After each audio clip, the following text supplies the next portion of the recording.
More than 2,000 years ago, in the ancient city of Hierapolis, a boy was born into a life where every card seemed stacked against him. His name, he didn't even get one. Epictetus is not a real name, but a label that simply means acquired or owned.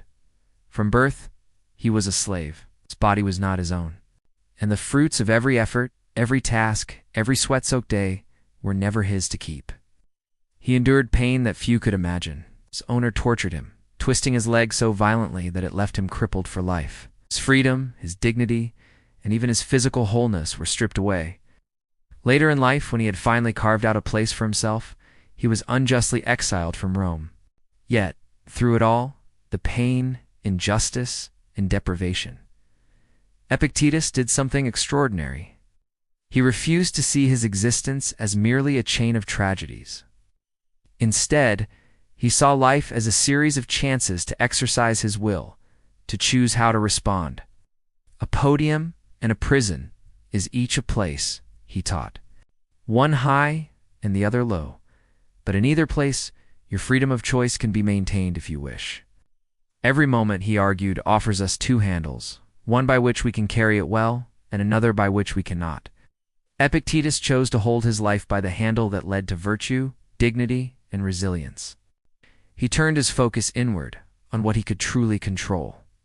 His opinions, his values, his desires, his judgments, and his sense of self. And he learned to let the rest, fortune, status, pain, or praise, drift beyond the boundaries of concern.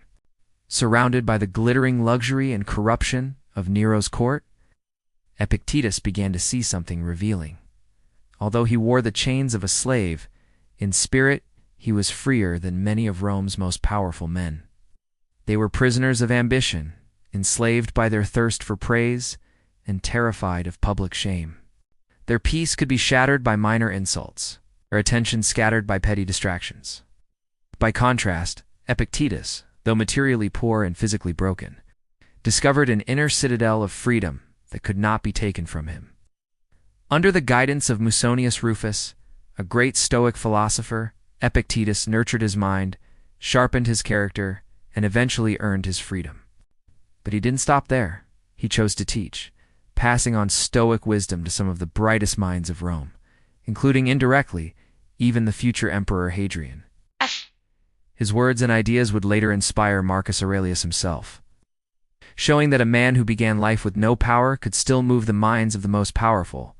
Epicurus urged us to think of life as a series of scenes, not a novel with a single plot. Each scene, each action, each moment, each emotion has its own beginning, middle, and end. There are no novels in life, only stories composed of countless episodes, some grand, some minute, yet all interconnected. We can choose to play our part well in each scene, embracing our temporary roles and duties no matter how humble or how challenging. Like actors stepping into different roles, we too can embody the expectations of each situation, be it a parent, a friend, a citizen, or a philosopher. The key is to recognize that while these roles are transient, our underlying sense of self, our inner citadel of freedom, remains constant.